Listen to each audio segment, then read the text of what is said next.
Brother David, what you guys got going on today anyways? Just busy. Where are y'all working at?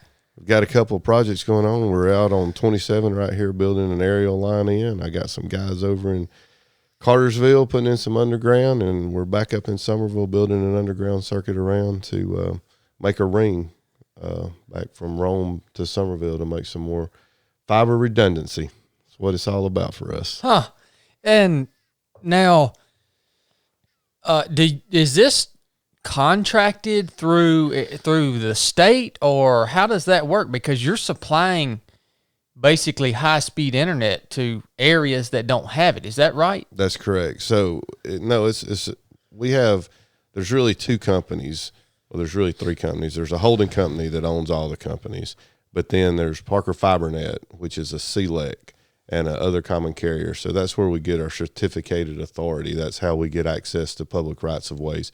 So we're in 1996 through the Telecom Act, Congress enacted an act so that small local companies can compete with large companies. And so the large company in this area that you would know is AT&T. Yeah. So AT&T is what we call an ILEC. They're an incumbent local exchange carrier. And then the Telecom Act made a provision for what's called a CLEC, a competitive local exchange carrier.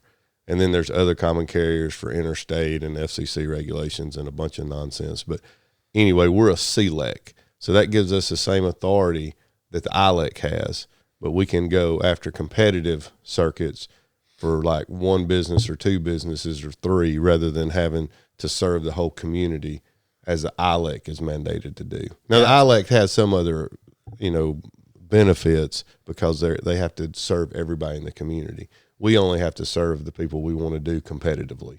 So we become like an option. So that's what we did. So we got our authority back in 1999. Okay. And so we've been doing it ever since. And in Georgia, Alabama, and Tennessee, we probably have about 3,000 route miles of fiber. So those projects that I was talking about are an extension or a continuation of that. So we have a big ring that goes from Chattanooga to Atlanta, on into Athens. It goes in toward Anniston in Alabama. It's built a combination of places, mainly in public rights of ways along highways. Mm-hmm.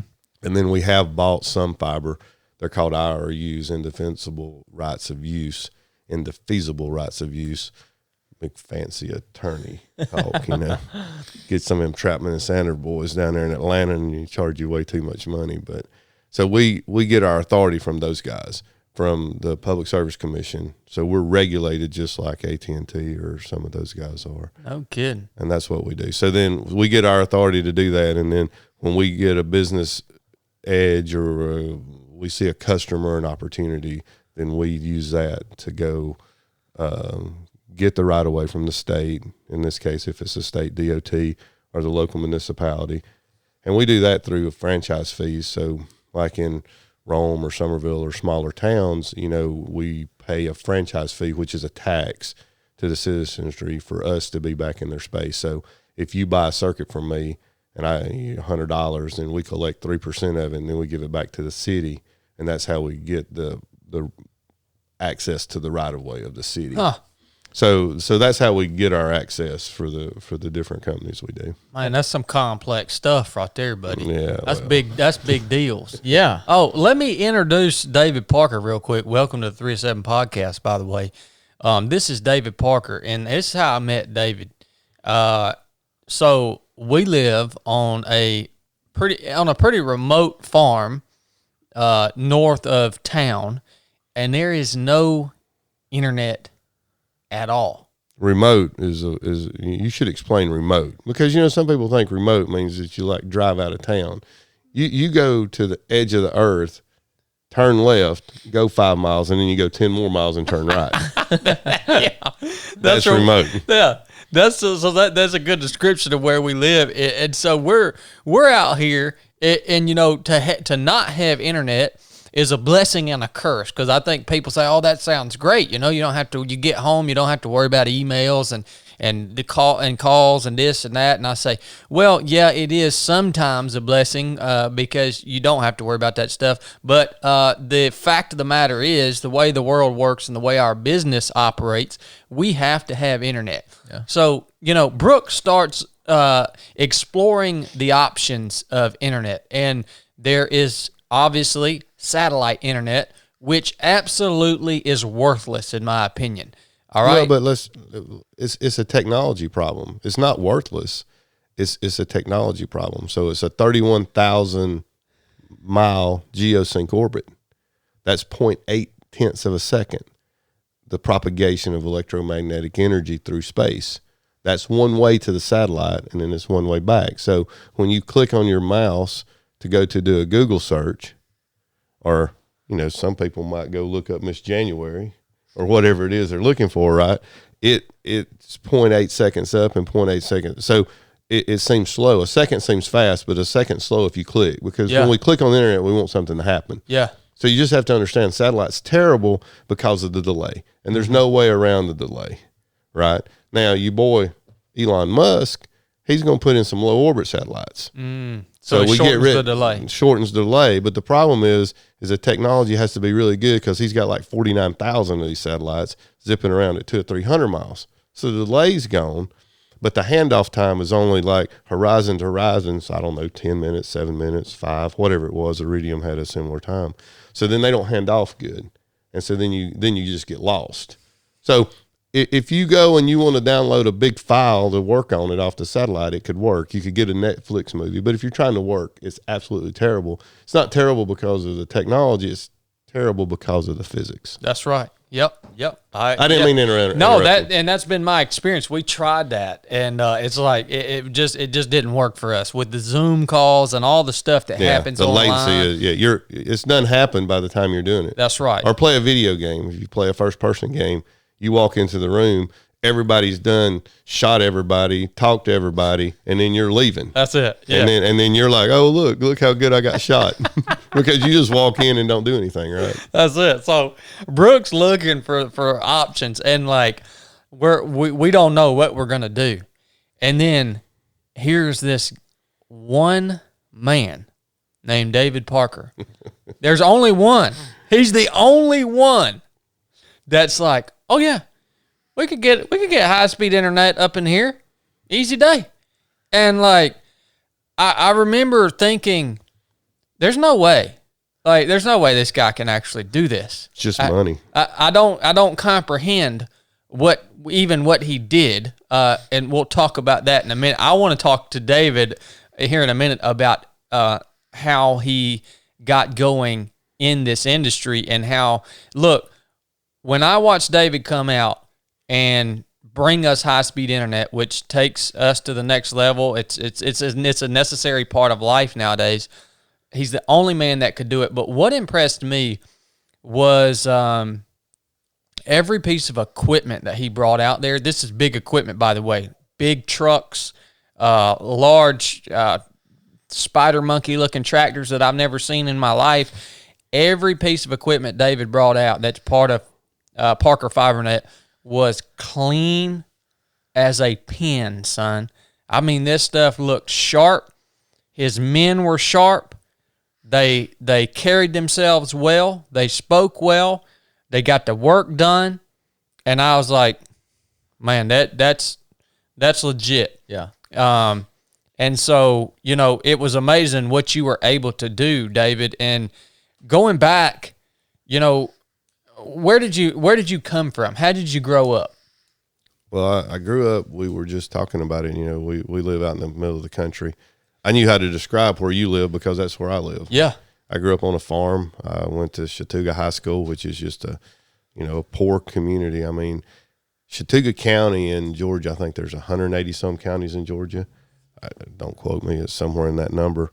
I think we're like, if we're not 6th or 7th from the bottom, we're 5th. I mean, we're the worst one, 20 some thousand people. I grew up there and worked on a farm. We had 30,000 chickens, had to pick up eggs, had 150 old cows. And I always kind of had an aptitude for electrical stuff. When I was in high school, I was a kid that put in car stereos. I put in, multiple amps, electronic crossovers before it was cool. People do that now, but I was doing that in 1980.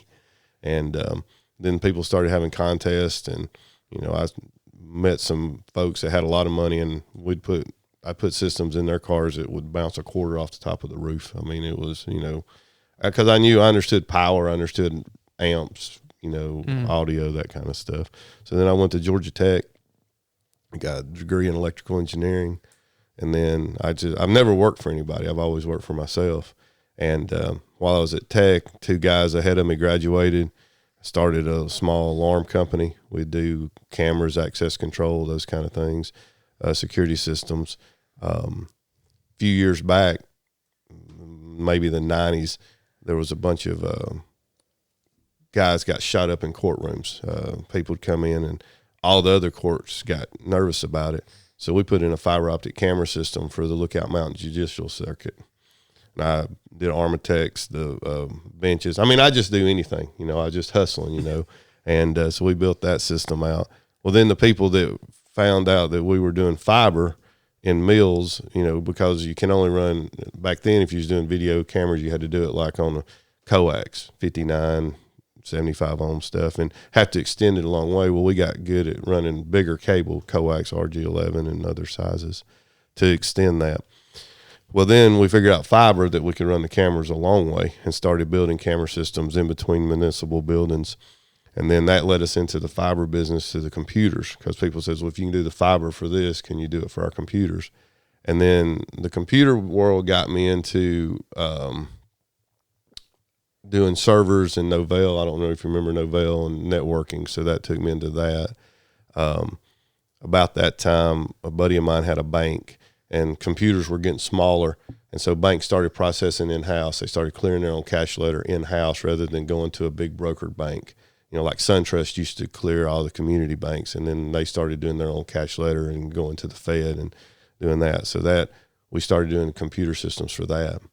Well, about that time, I decided that there was in our area, there wasn't a good connection from Atlanta to Chattanooga in fiber. So I wanted to started thinking about maybe building fiber in the public rights of way, because I had found businesses that had maybe their plant over here and their office over here, and they wanted to connect it. So, usually those were big, influential people in the community, so I could go to them and negotiate private right of way or public right of way, just because they were such a large employer. And so then I go, I need to get this. So, the internet wasn't a thing really back then. Yeah. And so I built my own browser, sitting in the basement, Library of Congress, reading about how to become a CLEC, or that this Telecom Act was coming out.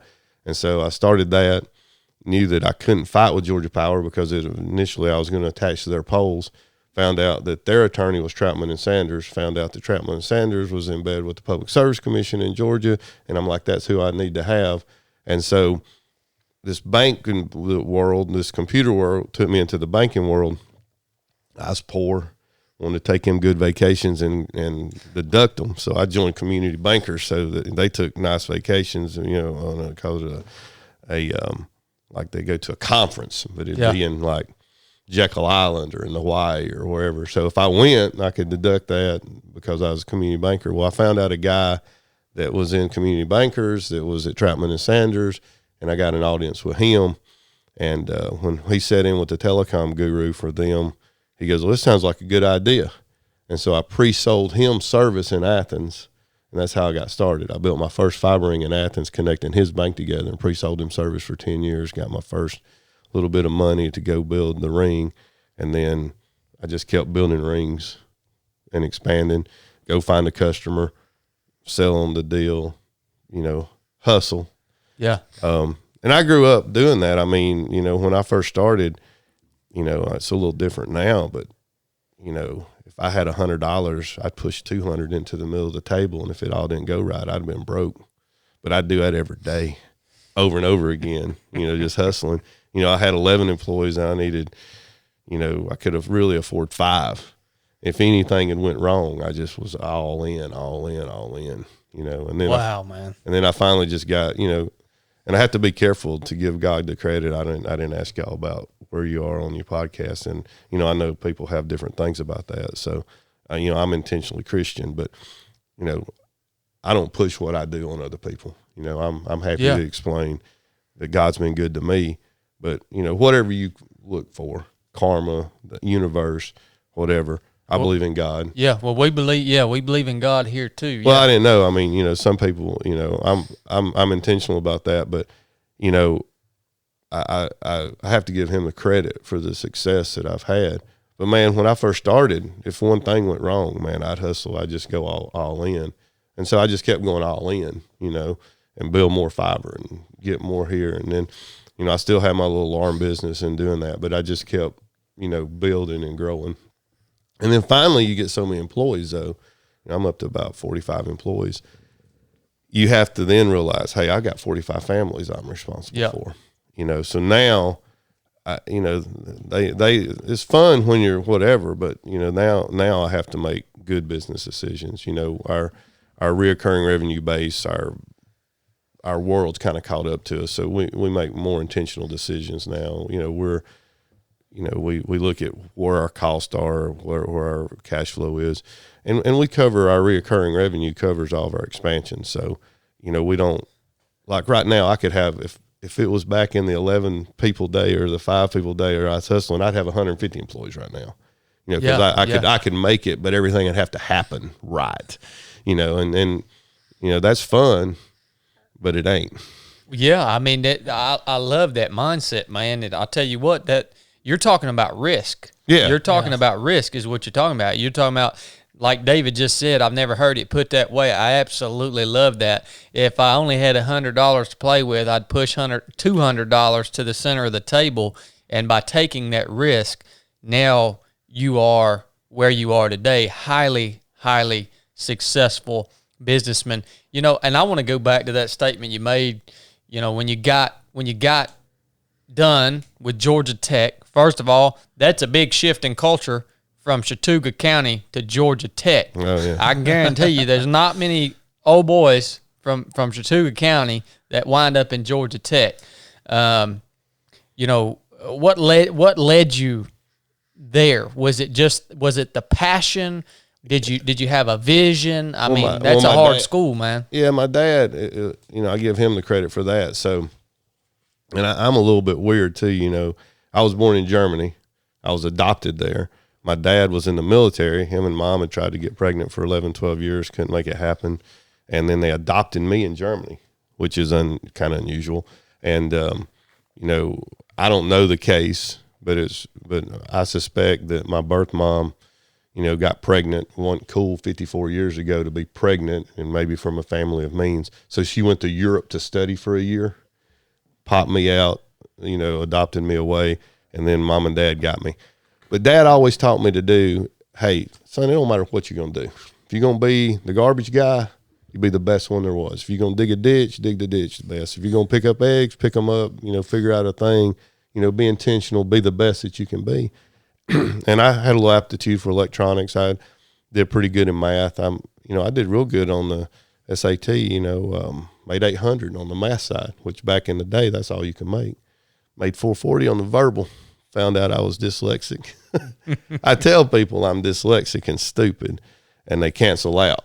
But when I mess up, it gets just to be a disaster. I heard that, bro. Yeah, so I appear normal because I'm dyslexic and my stupidity cancels it out. So I appear normal to most people. Have a little aptitude on the math side. But so Dad had always put that in me. So I always knew I wanted to be an engineer. I always knew I wanted to go to Tech. And really what that did, Georgia Tech just gave me, I can remember I was the youngest person to pass the low voltage test in Georgia. Max Cleland at the time wrote me a personal letter with a felt tip blue pen. Thought that was kind of neat, but and I walked in. I had to, and you had to go to the board in downtown Atlanta to take this test. And one of the guys up there says, "Well, you're awful young. What makes it think that you can run a successful business being a low voltage contractor doing alarm systems and such?" I said, "I went to Georgia Tech," and the guy's like, "Oh, okay." So that's when I learned that, it's like my dad always says, college don't teach you anything. College teaches you how to learn. College teaches you how to, get along in this world and to react and interact with people, and teaches you to pay a little rent and, have your own apartment and pay the power bill, and sort of like a quick life lesson, right? Yep. That's what college teaches you. And so, but tech, it taught me, it gave me credibility. That's right. So when I walked in at that age, I've done a lot of things now. I just now have got kind of to the age that people expect me to be where I'm at. I was always like that kid that was I was doing alarm systems for people's houses when I was 16, 15 years old, maybe driving when I shouldn't have been at 15 to go put an alarm system in. And back then, alarm system was $3,000 or $4,000. So I had to talk to you and say, hey, don't get this company out of Atlanta, because alarm systems in Somerville, Georgia, Chattooga County, 1985, 1990 there's probably 10. Yeah. And it was a commodity. They were in $1 million houses or $500,000 houses in Somerville, the nicest houses, the nicest people. And at 16, I had to convince those people that, hey, I'm responsible. Not only am I 16, most people are like chasing girls and driving fast and whatever, but, that was one of the commitments. Like my dad, he grew up, his father died when he was 12 years old of appendicitis. His mother was killed in a car wreck. He was driving when he was 15. He never drank anything. So Dad came to me and said, hey, I don't drink. I really wish you wouldn't drink, but if you do, I'll do it with you. And so I could tell people when I was trying to sell them, like, look, I'm not out drinking or carousing. I'm 16. And then I could never really drink, because if their alarm broke, I can't, they let me do it. I'm 16, 18, 20 years old. And they call me up and they say, hey, my alarm's broke. I go, man, I'd love to come see you, but I'm tore up. Yeah. I'm like watching Pink Floyd and smoking dope, you ain't gonna be successful. You had some extreme accountability early on in life, right? Yeah, man, that's awesome, and I love that lesson your dad instilled in you, man. That's what I try to get people to get this all the time, David. Exactly what your dad taught you. If you're gonna embark on something, on some mission, your goal should be to be the best in the world. That's right. That should be your goal, and you're not always going to hit that. You're not always going to hit it, but that should always be in the forefront of your mind. I want to be the best in the world, and now it takes a long time to get there. It's a process, but that should always be at the forefront of your mind. I love that, man. If you're going to do anything, there's a book about 10,000 hours. That's a hard lesson I had to learn too, because this is going to come across as arrogant, but it's not intended to be. I don't meet too many people that I think that are smarter than I am. Yeah. And I shouldn't say it like that, but that's just I believe that. Mm-hmm. So when I go to Troutman and Sanders and I'm broke, I am worth like $50,000. And that's if I sell everything and my dad gives me my inheritance. I'm broke. And the attorney's $700 an hour. $700 an hour. Yeah. And I'm like, and I'm faking till I make it. And, I probably have $3,000 in the bank, and I'm sitting there talking to him for 7 hours and owe him $4,900. It'll get your attention, right? But it's just that, like you said, if you're going to be good at something, so it's hard for me to pay somebody $700 an hour that I think I'm smarter than they are. Yeah. But they have 10,000 hours of experience. Yeah. I think you mentioned you were a Navy SEAL. If you don't think you're the best, if you don't think that you're going to run up against your adversary and they're going to kill you, then what are you doing? That's it. It gives you just the belief that you are the best, or at least you can be the best, or I can compete at this level where this other guy's not going to get me. That's it. It puts you at because if you don't go into there and if the military doesn't give you that training and you don't believe in your brother and the man next to you and your training and the gear, and you talk about our equipment, that's the same way. I want my guys to have the best stuff. I want them to do it right. Yep. And we don't always do it right. We still hit stuff. We still mess up, but I want to try to be the best, like you said. Yep. And so then I had to learn that maybe this guy ain't as smart as me, but he's got more experience. And so I'm going to need that, right? And that's a hard lesson to learn. And I learned great lessons from those guys. Becoming the first SEALEC, happened in 96. The guy in Athens, the city manager in Athens, he doesn't know what a SEALEC is. He doesn't know that, hey, this guy can come in and he gets the same, we got to treat him the same as AT&T. That's a foreign concept to them at that time. And they kind of jerked me around. Well, I knew I was right. So I dragged my high dollar attorney down in there. We go into that meeting, and I'm going to win. I know I'm going to win. And I win. And man, and I win good. I've got this guy, not literally, but I'm jumping up and down on him. I'm beating the crap out of him. My attorney's kicking me under the table. I'm looking at him like, I'm winning right now. You just sit over there. My attorney, he drags me out of that room. He says, what are you doing? I said, dude, he cost me this much money, this much time, blah, blah, blah. I said, I brought you down here. He goes, David, when you win with grace. You know, it ain't going to help you to beat him up. You know, you got what you wanted. You still going to have to work with him. He's pissed off at you because you were right. But he didn't mean to cause you all this harm. You know, so wow. you have to learn, you know, right? Yeah. And just like you do, when y'all go in, you could have the cavalry come in and bomb the crap out of the place or carpet bomb this or do that. But if you use your intelligence and you were stealth and you went in and you surgically did something, you don't have to kill everybody. You just need to cut their finger off. That's right. Not let them bleed out. You know, you just accomplish the goal. Yep. Man, and it taught me that, you know. That's solid, brother. And you know, as you went through that, David, kind of what I heard is that's the difference. That's not an arrogant statement. That is a confident statement. That's confidence. There's a difference between confidence and arrogance, right? Confidence is a necessary ingredient to be the best in the world at whatever you decide to do. Or think you are. Or think you or are. know that you've done all you can do. That's right. And so don't confuse those two. They can sound a lot alike sometimes, right? But that confidence is a necessary ingredient. Arrogance is a dangerous attribute if you are arrogant, but know the difference between the two. I think David explained that very well.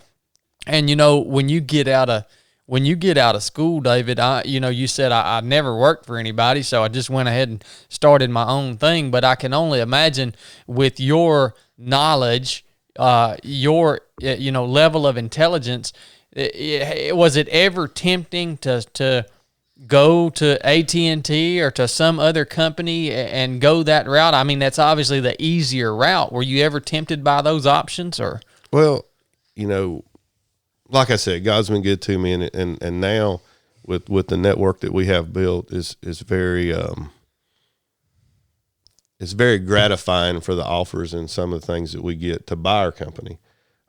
In there in the middle of that, the Atlanta Olympics came to Atlanta, and Gary McConnell, he had a lot of confidence in me. He was a sheriff in Chattooga County and went on to be the director of GEMA. At the time, GEMA was maybe 10 or 15 people, and Gary made it a statewide, more of a presence, and started taking some of the money that the governor would have put out, and he made it a really big thing and a good thing for Georgia.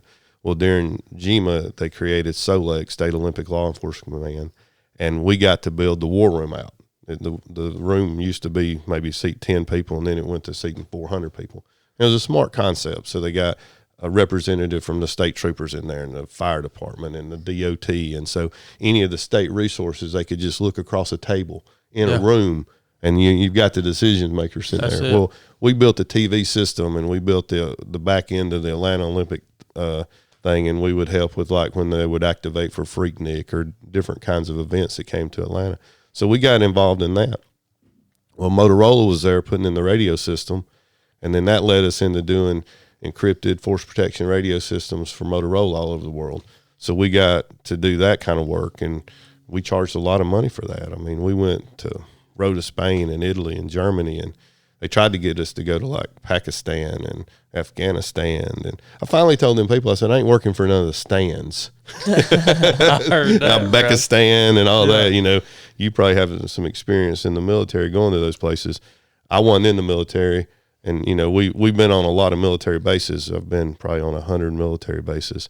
Matter of fact, I got put on the do not fly list because I was leaving Atlanta, flying to international cities that had air bases. And I'm like, I'm working for y'all, and you put me on this list. So I got a little bit of that just because I was doing that consulting and that contracting work at that level. But I never missed not working for myself. I don't, you know, again, I think I would have had a problem. I mean, I'm good at working for people. I have all the customers I have, if they're a $500 a month customer or a $5,000 a month customer, I feel like that they're my boss. But I've never been good. Anybody that I would have worked for, I probably would have thought, well, I could probably do their job better than they could, or would have had a problem with that. So I like being logistically in charge of what I'm doing. Yeah. In my time.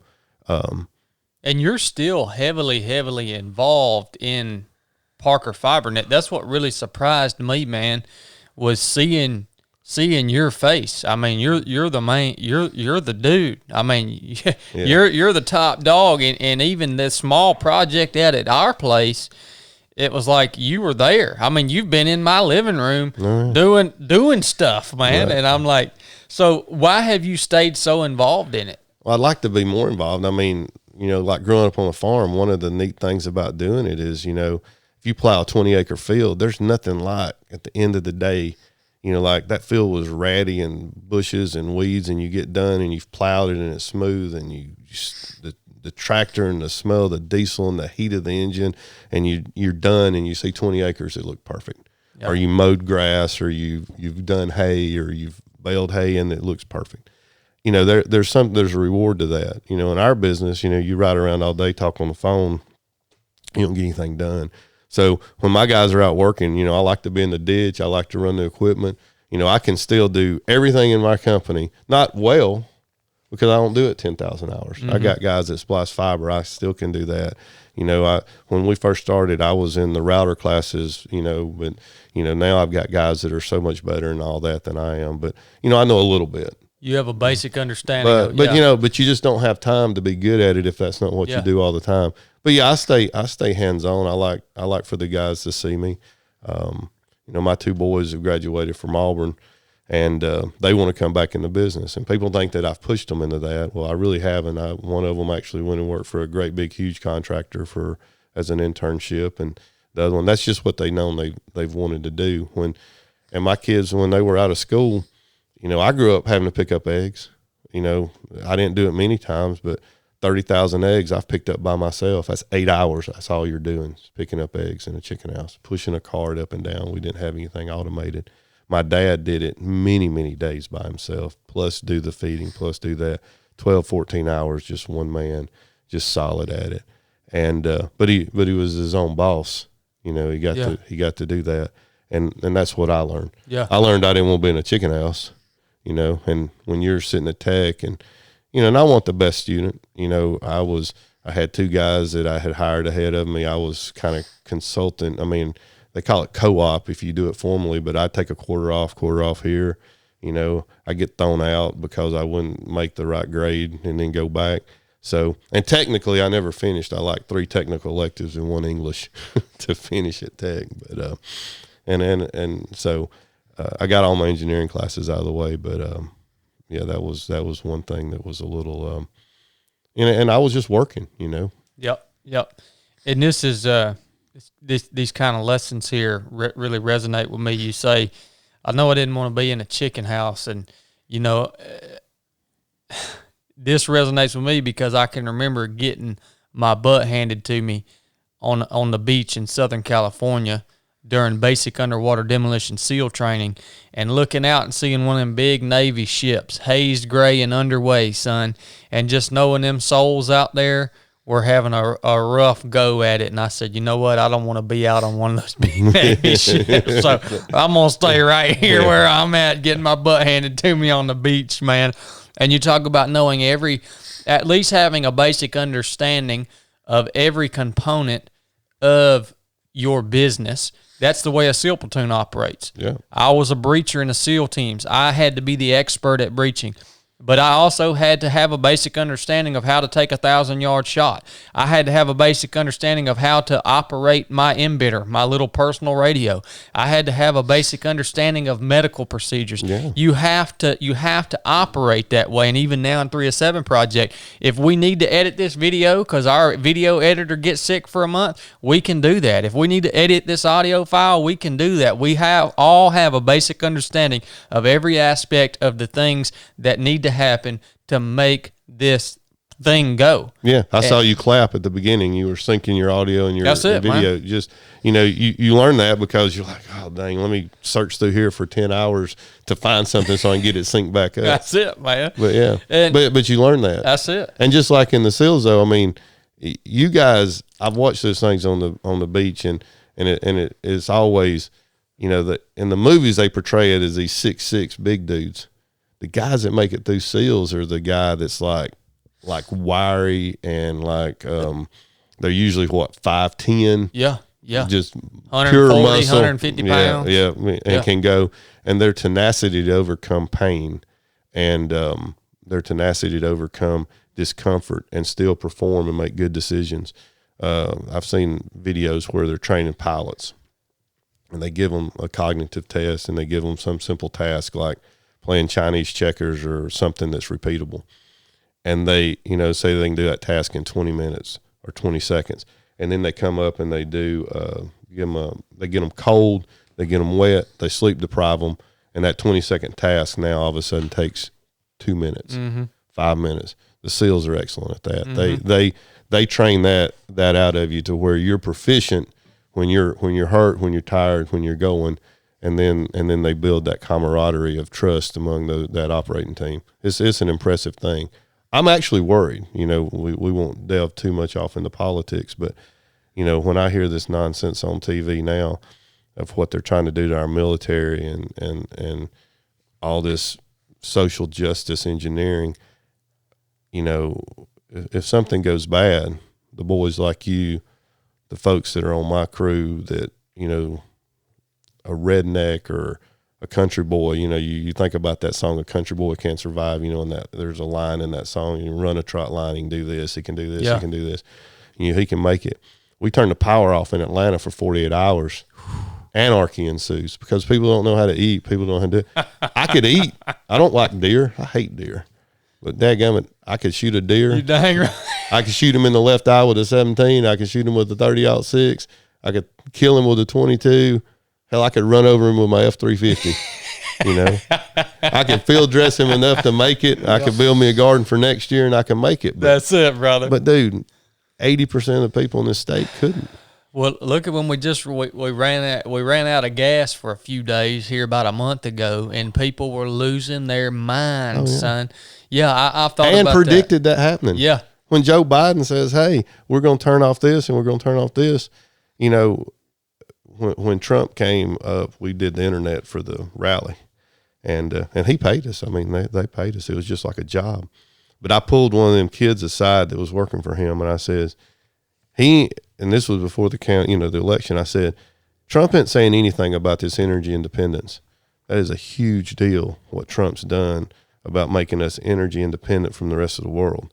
Because when COVID hit, just like clockwork, you can count on OPEC, you could count on those countries that had the fuel to cut it down and curtail it to drive the price. And they did. And what it did is because their demand was up and they had the production and running their refineries, fuel went to free because it was cheaper than shutting down the thing because we had enough that they didn't drive the price on us. Gas would have been $5 during the middle of COVID with nobody using it because OPEC and those countries over there in the Middle East, they can be counted on to take advantage of a tragedy, to stick it to us and drive the price, right? And they did that. And it caused the fuel to go to zero because Trump had it. He filled up our strategic reserves. He put oil back in the ground for us. And then Biden says, well, I'm going to get rid of fossil fuels. I'm going to do this. Listen, economy drives renewable energy. Economy drives everything. Capitalism drives it. Yeah. If you want solar to work, make it cheaper. If you want diesel to work, if it's cheaper, it'll work. When biodiesel worked, they put $1 subsidy on it and fuel was $4, $5. Okay, so now it's $4 and it's $5, it's $3 and it's $4. Biodiesel works. It don't work when it's $2. It don't work when it's $1.70. And they're being dishonest about like the DEF trucks and all that. All the emissions gains came when they took the sulfur out of diesel fuel. It was a lubricant, just like they took lead out of gas. It's still in it for old airplanes, but they take lead and that out, and that's what cleaned it up. All this technology didn't clean it up. It's like 2%.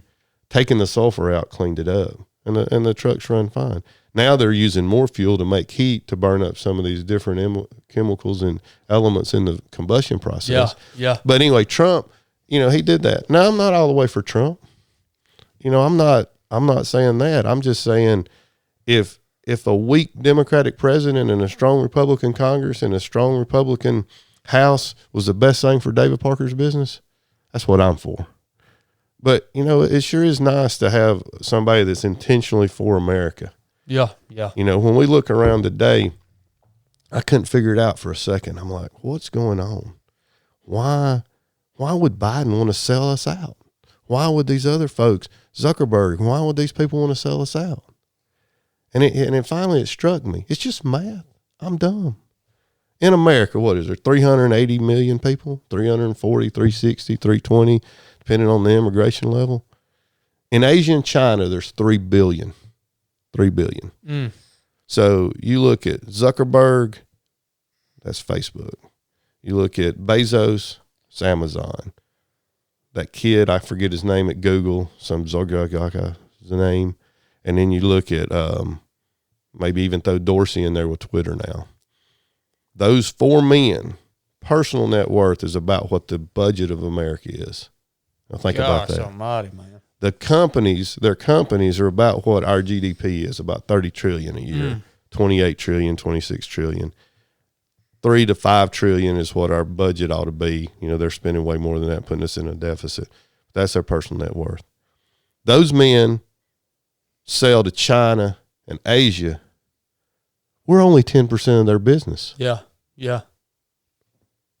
If we have a business of 10 people and 9 of the people come to you and say, hey, don't sell to David anymore, he's 10%.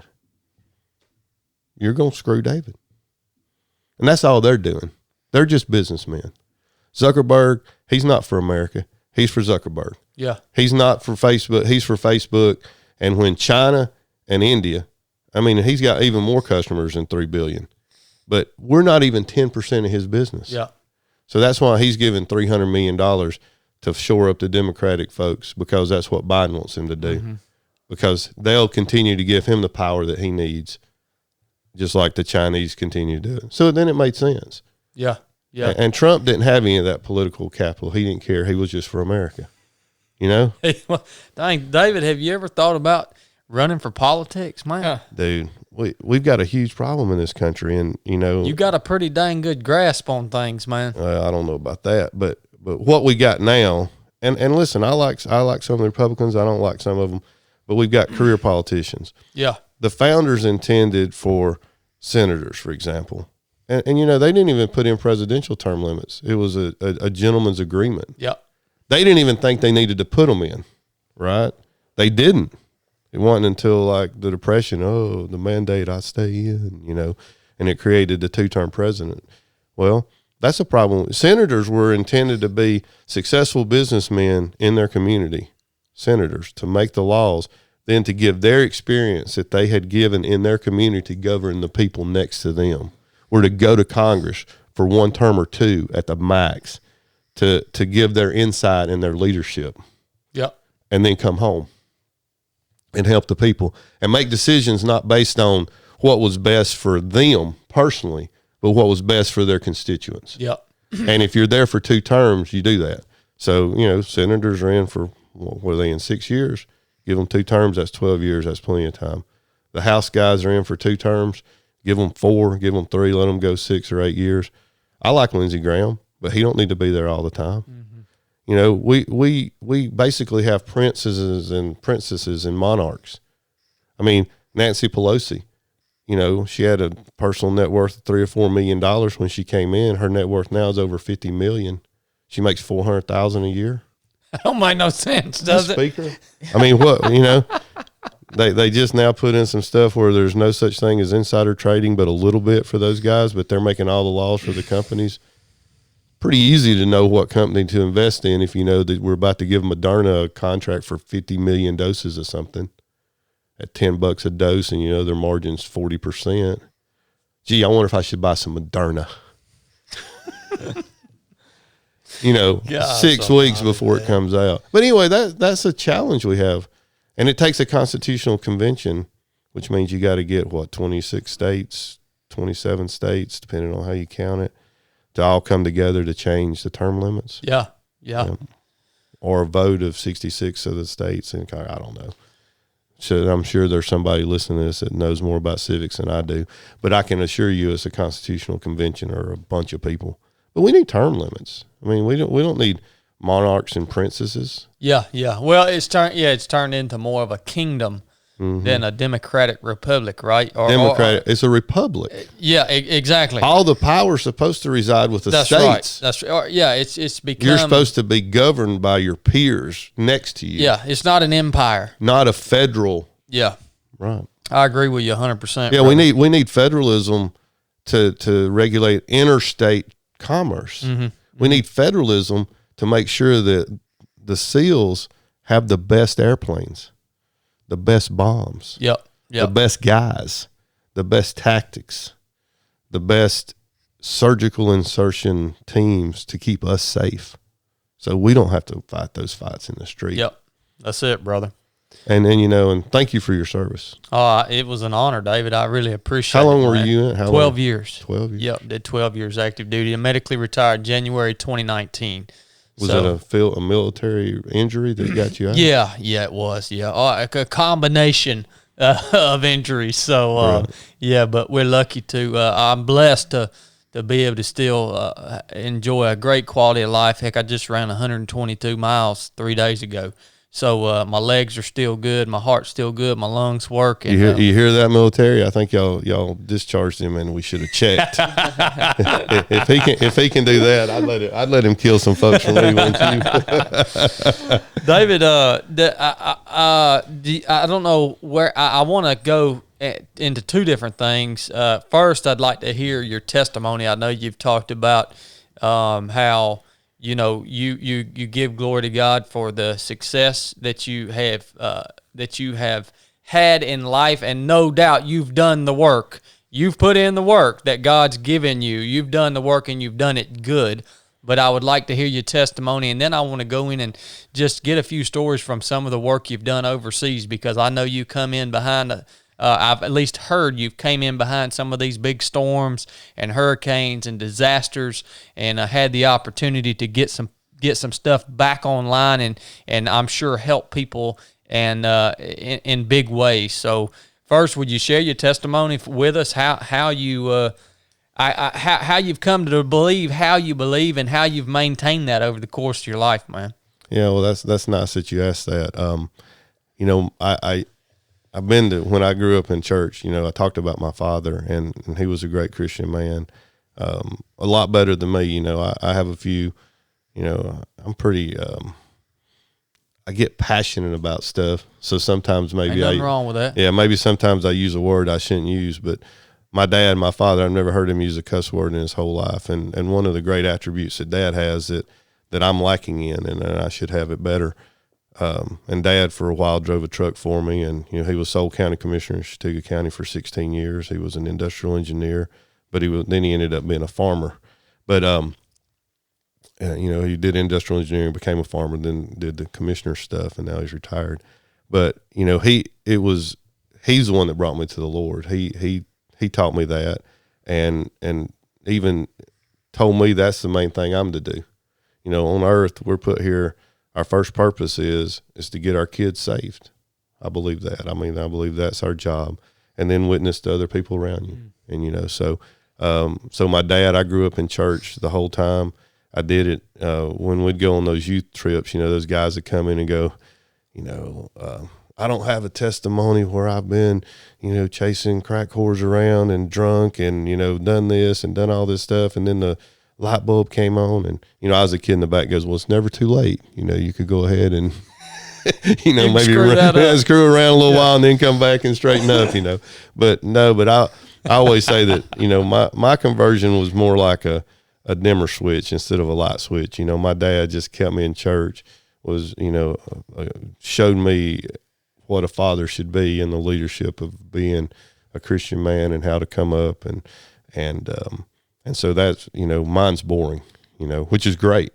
You know, that we live in a thing where, you know, I never have to worry about, you know, seeing anything or being around anything that was bad. You know, my dad didn't drink, never saw, you know, there was never any of that nonsense. You know? Yeah.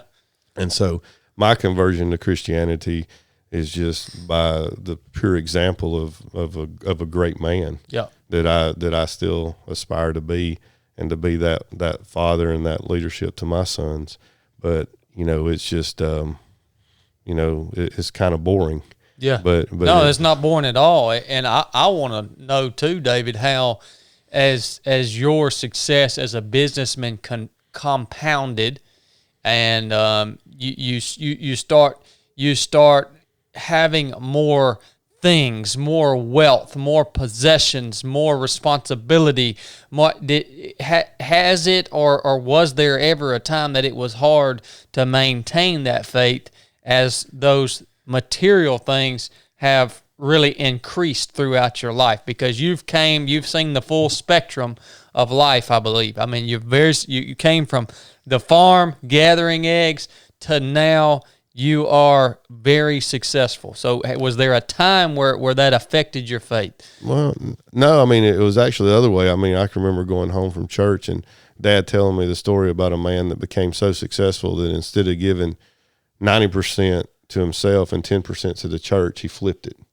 And I remember thinking that, you know, one day I want to strive to be able to give back. Wow, man. Like that. You know? So it's never really been a challenge, you know. I've lost money in business deals because I did what I said and I honored what the contract was, or honored the spirit of the contract. You know, I'm not very litigious, and you know, I'm 54 now. I've only sued one person that didn't pay me. You know, I've let a lot of it go, but part of that comes with just treating people the way you want to be treated in the business deal. Yeah, being honest. I mean, I started with Berry College. It was one of the first big customers I got in Rome, and we still work for them today. And we just did a little job for them, an expansion for them. I charged them, say, like $50,000, and the guy came back to me and he says, you know, the next nearest quote was like $80,000. And I said, yeah, I know. I said, but y'all have been great to me. I made money at that. That was a fair price. And I know that you couldn't get it anywhere else for that, but you know, I want to do your work next week too.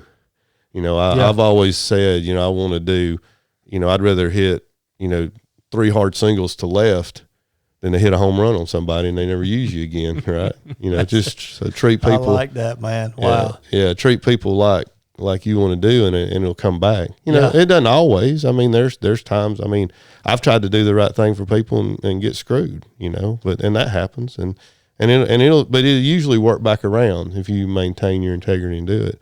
But I guess if anything, I feel more responsible now just because I have the weight of those 45 guys, those 45 families, those people that I work for. I have to make good decisions for everybody now. They're counting on me for their future, right? Yep.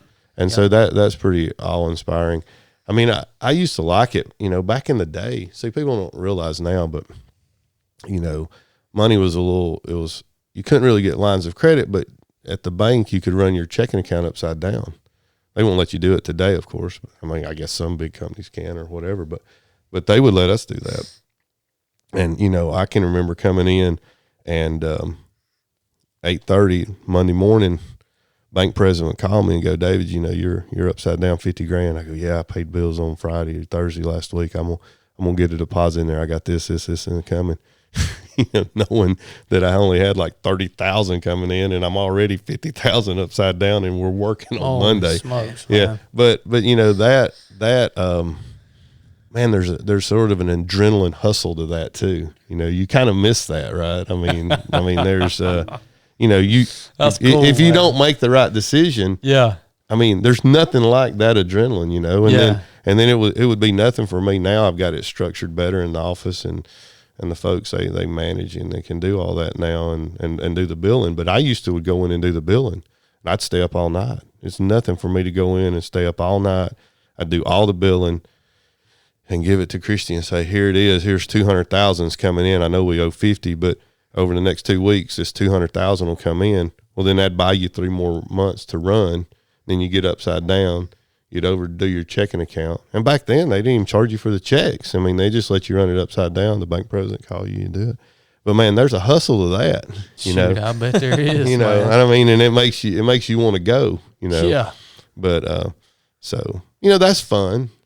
But as far as the faith, man, I've just always, God got me to here, and I guess there was a guy one time I worked for. He was worth about $1 billion, maybe two, and he asked me. He says, "Well, what makes it go, or whatever?" And I said, "Well, to be honest, I love what I do so much. If I knew there was somebody like you that would just let me maintain this standard of living, I don't really care about the money.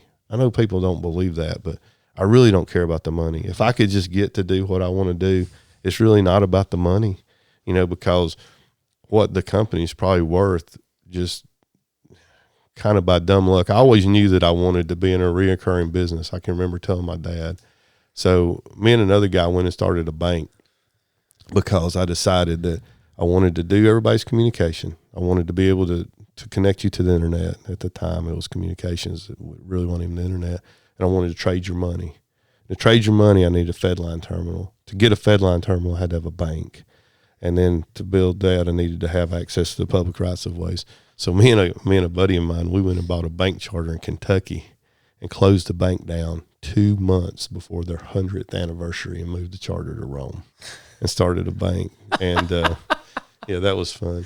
We went and looked at another bank we went to look at another bank in Mississippi. It was a black-owned bank, and they picked us up in a limousine, and I was hungry, and we made the limousine take us through the drive-through at Wendy's, and the thing broke down in the Wendy's. And so I actually went into Wendy's and got a garbage can and filled the radiator up to get us to the meet. Man. But yeah, so. You know, we've, it's never been a problem, you know. That's pretty awesome. And I hope the people hearing this is sort of challenging. They go, well, I don't think he's witnessed to me good enough. Well, if I have, I'm sorry, you know. But you know that I don't think it's a problem. You know, God got me here. It's His. Yeah, yeah. I'm a steward of all the great gifts that He's provided me, and you know, if I don't do a good job with them, He'll take them back. Well, I'm gonna tell you right now, brother, that is a hard mindset for a lot of human beings to maintain, and it's a blessing to have that mindset. And it's very, very, just amazing to hear you talk that way, man, and to hear that you are mission driven. Oh, I've sat in meetings before at big corporate tables doing deals, and look across the table and say, "Look, I was picking up eggs when I was 15 years old." Picking up eggs and coming home from college and picking up eggs. I know what it's like to be poor and broke. Yeah. And I know I can make a living. And I know that I'm going to do this deal and I'm all in on it. You're scared of losing. I ain't scared of nothing. You know, I'll bet everything I got to win this deal, you know, and it's hard to lose when you have that mindset. You ain't lying, brother. If they can't take nothing away from you that you can't get it back.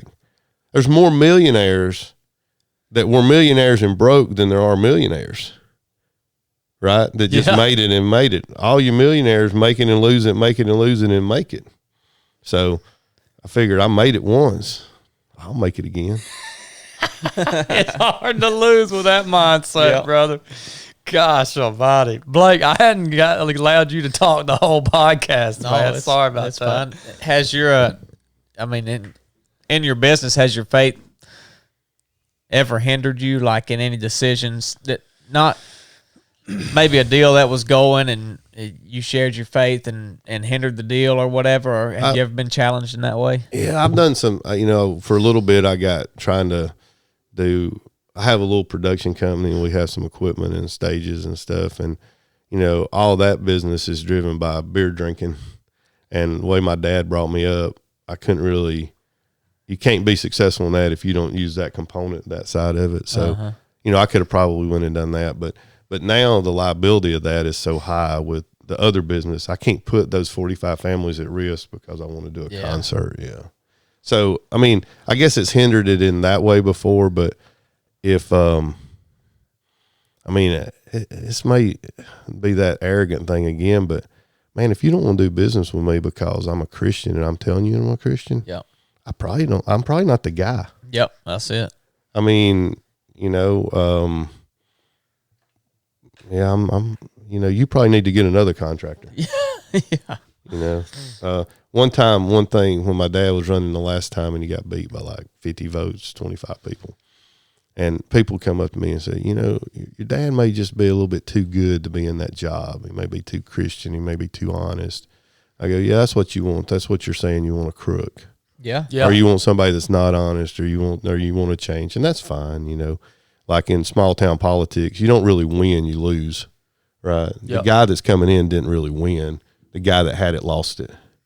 And so, you know, and people are just looking for a change after that. I think 4 terms, that might be the record in Chattooga County for holding the sheriff for the commissioner job consecutively. I know there was some 3-term folks. I don't know if anybody ever did it 4 terms consecutively.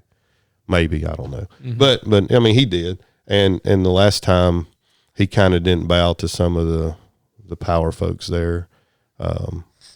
So I guess it has, but. Well, that goes back to what you said at the beginning is you didn't just say I'm Christian. You said I'm intentionally Christian. Yeah. Yeah. Yeah. And you don't hear that much. But No, you don't. That means you're Christian on purpose and you're Christian for a reason. Yeah. And when those decisions come up, you're intentional. Yeah, I don't want to apologize for being a Christian. Right? Yeah. But at the same time, it's kind of like when I went to college. You know, God knew what He was doing. He gave me a Lutheran roommate. He's like, "Come on down. The priest is tapping a keg." I'm like, "Dude, what? I'm Baptist. The priest is doing. He's got a keg." You know, and that was sort of interesting. But you know, I needed to see the other side. Yeah. So I can be intentionally Christian, but I got to give you space to do what you want to do. Yeah. I can't beat you to be a Christian. That's right. I can't make you be a Christian. I can just say, "Hey, this worked for me." You know, that's what I'm saying, and I'm not apologetic for it. I don't. If I didn't get some business because I was a Christian, I probably didn't need it. Yeah. I mean, you really didn't want it. Man. They would have been asking you to do things. Yeah, against what you. Yeah, and you know, right, that's right. And you know, and I try to do that with my guys. You know, family and all that stuff. I try to have that same grace that they do their family stuff and they do their home time and they, you know, I want to be, yeah. But I think we all ought to be intentionally Christian. I agree, Yeah. brother. We ought to be intentionally patriotic. Yeah. We ought to be, you know, we ought to be proud of our country, you know. Yeah. I mean, you know, all this nonsense right now, I mean, where they're trying to reparations and punish people and do what, I mean, that's all nonsense. I mean, I can talk to my mom and dad. I can go to Chattooga County right now. I mean, you would think it's the most backwoods place there was. But I can't. I could drive around for the next 2 days talking to 20,000 people in Chattooga County. There ain't one person up there that hates anybody because their skin's black. Yeah. Or their skin's white. They don't nobody care. You sorry and you don't want to work. They don't like it. Yep. You're hurting children or you're hurting other people or you're making decisions that affect other people's lives. Yeah. But there's no race problem in America. Yeah. I mean, there's no, you know, and people now, you know, the mainstream media is talking about Christians are stupid. Christians are, you're dumb because, you know, it doesn't line up. I mean, your faith is your faith. How do you even say that? It'll potentially at some point be propagated as a mental illness. Oh yeah, because you're believing in some deity or something you can't see, so it doesn't make any sense. So Yeah. And then they'll push that to some political narrative to drive their thing. But you know, the founders knew what they were doing. Government by the people, next to the people. You're going to be ruled and governed by your people. So if you have a platform that allows everybody to hear you, now this is sort of neat. The podcast has kind of leveled the field on this, right? I mean, you know, you two guys' podcast could go viral and 10 million people hear it. Yep. Or Joe Rogan could mention you or somebody or, you know, whatever. And it could get out there. But, you know, I think God's in that. But, you know, when I think I'm on the right side when, you know, somebody that has a national platform says that I'm an idiot, you know, because then that liberal media, they don't represent us anymore. They don't represent the people that you're next to, you know what I'm saying? So, I mean, it's one of those kind of deals. So. You need to take that, David? No, y'all go ahead. All right, roger that. I love that mindset. When somebody on that side thinks you're an idiot, you're on the right side. Yeah. Boy, that puts some things into perspective. That's a whole new perspective is what that is, man. That's solid, brother. I want to hear about some of these missions that you've been on after these storms and stuff too, David. If that's even what it is. I know Brooks just given me a little bit of insight into that. I just want to hear about one or however many, one that maybe was really impactful for you, or you felt like you had really the opportunity to make a difference. And it's interesting to me that you go and spend your time and help people in that way, man. Yeah, I'd love to do that. But could we take a break? And Let's take a break real quick. Yeah, let me go. Hey guys, have I told you about my bushcraft necklace from Wazoo Survival Gear? Well, you need to get you one because it's a really sharp piece of gear that you can wear around your neck every day. That's what I do. And it gives you the capabilities to start a fire in any weather condition, in any temperature, in any scenario. And fire is very important to your survival as a human being. If you find yourself in a tight spot, right? We can cook over it. We can get warm from it. We can purify water over it. There's a lot of things that we can do with fire. And Wazoo Survival Gear makes products that allow us to have that capability anytime, any place, anywhere. Guys, tools increase your capability. More capability gives you more options. More options gives you the freedom to choose where you go, where you explore, the things you do. That's where Wazoo Survival Gear comes in. It's the perfect melding of form and function that allows you to build a wide variety of tools into your everyday wear. This stuff is awesome, guys. I've been using Wazoo Survival Gear products for well over a year now. Every time we go out on the basic course, every time I'm stepping off on a mission, and a lot of their products are just with me day in and day out, like my bushcraft necklace, like my cash cap, just going through regular everyday life. They're an awesome company, 100% made in America. Awesome dudes, Dustin and Nick. You've probably heard them. They've done an episode on the 3 of 7 podcast. Go give them some support, man, at wazoosurvivalgear.com. I promise you, you will not be disappointed. As a matter of fact, I've attached a link to their website in the show notes of this episode, a special link for you guys. When you go and place your order with Wazoo, they've given us a pro code that's going to give you 20% off your order. The pro code is the number 3 of the number 7, all caps. That's the best deal you're going to find on Wazoo Survival Gear products anywhere. They asked me how I wanted to split this up. I could get 10% back on the purchases that you guys made using this pro code, and y'all could get 10% off. I said, no, give the customer 20% off. Give the podcast listener 20% off because you guys have rewarded me by showing up and listening to this show. So I want you to have the full discount. This company doesn't put their stuff on sale because this stuff is all handmade. And yeah, it's not stuff that goes on sale or expires. So it's a great deal. Go check them out, wazoosurvivalgear.com. Follow them on Instagram at Wazoo Survival Gear. Thanks a lot, guys. Enough said. All right, guys, we're back with y'all. We got David Parker here. David, I had just kind of asked you a question about some of the missions you've done. Tell me about that.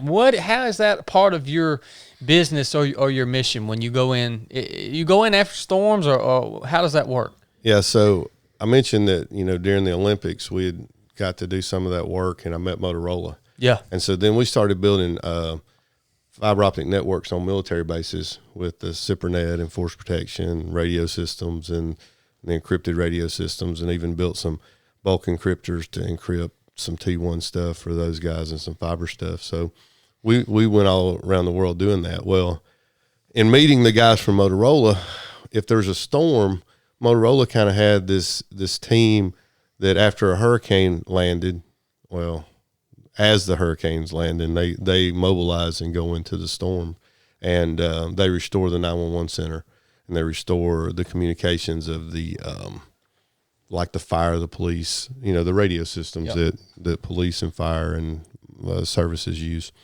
So my buddy that did that, I was sitting there watching on TV, probably like everybody was, so for my lifetime, when I wasn't so busy and kind of caught up, Katrina was like the first storm, I mean, that's kind of when, like the Gulf War was the first war where the guys in CNN are like directing the fire, like, hey, shoot one by the airport. That one went a little to the left, so they're embedded.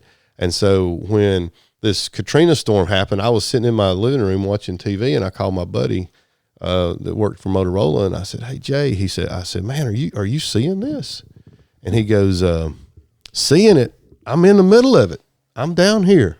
I'm like, well, dang, what do you need? He goes, well, I need generators. And our construction company just started really. And growing up on the farm, I tried to buy pickup trucks and stay out of the big truck business because they were expensive, and everybody told me you couldn't really afford them and all that stuff. So I had went out and got pickup trucks and was trying to do that. Well, I realized that it wasn't safe. So I had just bought a semi truck and a trailer, and kind of growing up my equipment and trying to get a little bit bigger. I probably only had like 10 employees. And Katrina, what was that, 2006? Sounds right. Yeah, somewhere in there. So anyway, so Jay goes, yeah, man, I'm down here and I need generators. Well, I had just signed a national contract with Neff or Hertz or somebody, a big rental company. And I said, well, let me see what I can do. He said, and so I called him up and I said, hey, I got 4 generators for you. And they're at the rental yard beside the airport in Louisiana. Without knowing, I just rented them because he said he needed them. And then, that storm had come in. It really didn't hit Louisiana. People don't remember, but Katrina really tore up Mississippi and Texas and Alabama, all down the coast there. It missed Louisiana, but because they hadn't maintained their dike systems, it flooded. Yep. And that's what got all the attention, right? All those good, hard-working country people, like we talking about, a country boy can survive in Alabama, where whole houses just got obliterated and there wasn't anything left but the concrete slab. Those people didn't make the news. Those people aren't screaming and yelling, writing on the ground in trash, send me a water bottle, or going into the, into what's the Superdome at that time in Louisiana, and they're all like, one guy craps in the corner and they go, don't crap in the corner. And they go, oh, this is the corner we crap in. They just destroyed that place. But anyway, the good, hard people that got hit, they fixed their stuff. But anyway, he says, I need generators. And I said, okay. So call my Neff gang. He says, I got 4. I said, put my name on them. And so I called Jay back and he says, bull crap, Parker. He says, I just left there 20 minutes ago and they said they didn't have any. I said, well, you working for Motorola. Parker Systems has a nationwide account. So he went back over there, and sure enough, they gave him them 4 generators. Well, I started what I called the World Generator Tour. I was buying generators in New Hampshire and Maine, and I was having them trucked to Somerville, and then I put them on my trucks and send them down to the Gulf Coast and started helping him. And I mean, it was just like a guy called me. He needed some help. And I could help him. And so then I pulled all my guys off, 3 or 4 of them. My dad at that time, he was young enough. He was driving a truck for me. I rented another truck. I rented like 50 generators. Some of them ran for over a year. I made a bunch of money. And I was like, no, that's pretty good right here, Generators was hard to get. Yeah. People wants to rent them. So I made a bunch of money. Well, I bought a bunch of generators. I bought like 13 of them, like $1 million worth. Some line trucks and some other These equipment. must be big generators. Yeah, they're all 80 kW to 300 kW. Yeah, we ain't talking about the ones you get at Tractor Supply. No. Well, that's what I was thinking. Full handle on them. No, these are big diesel generators. Run like a 300 kW would run like 30 houses. Wow. Run the whole 911 center, run air conditioning, whatever, 750 watts is a horsepower. So a 5-ton air conditioner is 3,500 watts. So just divide it out. So anyway, so I'm like, yeah. I'm good at this, whatever. So yeah, not a hurricane didn't hit the coast of America for like the next 2 years. I'm redneck sitting there with $2 million worth of generators and nobody wanted to rent them. But anyway, so I did that. And then right after that, Galveston, Gustav or Ike, I can't remember the name of the storm. It ran over Galveston. So on this one, I went out. The thing that we had trouble getting was fuel. Generators, so I bought generators so I didn't have to rent them. Couldn't get fuel, so I bought a 10,000 gallon fuel tanker, 4-compartment, like a semi, like you see at a service station, so I could carry our fuel with us. Got food and stuff put together, and then all my guys were in big trucks and carried a couple pickups and had double sleepers. And I took an old bus that I had renovated, and we went in. Well, we got there, and then Motorola's guys, they were all sleeping in their trucks. Sleeping on the ground. I couldn't have that. So we'd carried these portable, people call them cows, sail on wheels, or sows, side on wheels, but just these portable radio sites that have antennas, or we'd attach it to the antenna. We carried in the tower crews and electricians, and we did the logistics support. Well, these folks didn't have anywhere to sleep. So then I went back. I'm still broke at this point, and so I took a 53-foot sleeping a 53-foot refrigerated trailer, and I made it a sleeping trailer to sleep 12 people, like a band bus with 12 bunks down, 6 bunks down each side. Put a whole bunch of water, 660 gallons of water, a big generator on it, and I built this thing in my backyard. And then so I started building up some assets, and got a little bit of retainer for a while for Motorola. They're on again, off again with that, but. So then we just started supporting the effort. So now we're up to, we carry 6 or 7 semis in. We take food. I have a chef. We don't call him a chef because that looks bad, but we call him our cook. Yeah. And he cooks for us, and we carry fresh and frozen meats, and cook for the guys and give them a place to sleep and shower and cool, and we take care of them. And so we still do that. I'm not much, you guys are all fancy with all the lights and the fancy stuff and the YouTube and all that. So I did take a guy, and I called him Drone Boy. I carried him in on a couple of hurricanes. So if you go to Parker Systems on YouTube, there's 31 subscribers. So if y'all really have 10,000 subscribers, y'all just go subscribe to my YouTube and see if I can get above 31 users. But there's some videos out there of us going in on the hurricane. They're not long. There's one where we went into Michael, and I think there's one when we went to the one in anyway, I've been on every hurricane that hit America above a Cat 3 since Katrina. Gosh, dog, man. Did you enjoy that? Oh, I love that. Yeah. I mean, that's fun. I mean, it's problem solving. It's growing up on a farm. It's a little bit electrical. It's the fiber. We're supporting the tower guys. We're climbing towers that maybe we have to cut off with the demo saw and get them out of the way, and then the tower guys climb it. We get it safe. We go and get, we used a concrete truck one time and stood it straight up and made an antenna it. And then in Louisiana, we put them on top of bridges. The noise floor goes down because the hurricane turns off all the energy. So, everybody's little router at 4.9 megahertz or 2.4 gigs, and then all the 800 cell phone, all that stuff goes away. So the noise floor goes to zero because there's no energy. And then when we turn our radio systems back on, they talk real good, and we get out and then we optimize them. And we got some of the sharpest folks with Motorola that go in that optimize the radio systems, and we put them back on the air. And the towers themselves, the structures are designed for 110, 150 mile an hour winds. They typically stay. The buildings are designed for that, but the wave guides and antennas, they all blow off at about 100 miles an hour. You just can't attach that stuff that's cantilevered off of the structure. Yeah. The line sets blow off and all that. So we carry in all that stuff and turn those radio systems back on. Dang it, man. Yeah. What do you not do? That's what I was sitting here thinking. You got a bank. You could stand up internet. You go in here to does that? This is unbelievable, man. It's not hard. It's just we're not afraid. We're just not afraid. We just try it. We grew up on a farm. When the tractor broke, we didn't get to load it up and take it to the shop and sit there and wait for them to fix it. Dad's like, "There's a toolbox. Figure out what's wrong." Yeah. We couldn't work on injectors and injector pump, but man, I growed up poor. When I went to college, First year of college, I didn't even have a car. Dad carried me down there and dropped me off in the middle of Atlanta. And then I don't know if y'all remember the diesel Oldsmobile. They made they took that real good 350 motor, gas motor, and made it a diesel motor, which was a disaster. And, you could take a car that would be worth, used car, $10,000. If it had a diesel engine in it, it wouldn't bring but $2,000. Well, most of the people that put them diesel motors in the cars, they're putting them in those 98s and those 88s all tricked out with every button and thing. Well, my dad went to the auction and he managed to find me a diesel Oldsmobile that they paid extra to have no options. I'm talking about this thing had a AM, FM radio and air.